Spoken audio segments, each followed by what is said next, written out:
Penemuan buaya muara yang tersangkut di jaring ditemukan oleh seorang nelayan yang mengecek perangkap ikan miliknya.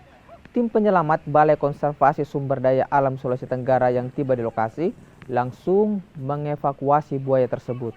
Buaya muara dengan panjang 2,5 meter itu kemudian dibawa ke kantor BKSDA Sulawesi Tenggara sebelum dilepaskan di Taman Nasional Rawa Aopa Watumahai. Penemuan buaya untuk kali kelima dalam sepekan terakhir diduga akibat rusaknya habitat dari perluasan area tambak oleh masyarakat sekitar. Ada laporan dari masyarakat Desa Langgapulu terkait dengan buaya yang masuk di serongnya, kemudian dilaporkan kepada BKSDA Sultra. Kemudian ditindaklanjut oleh tim rescue Balai KSDA Sulawesi Tenggara langsung menuju Desa Langgapulu di Kecamatan Kolono Timur, Kabupaten Konawe Selatan. Mereka langsung melakukan evakuasi yang tepatnya di Desa Langgapulu dan melakukan penarikan lewat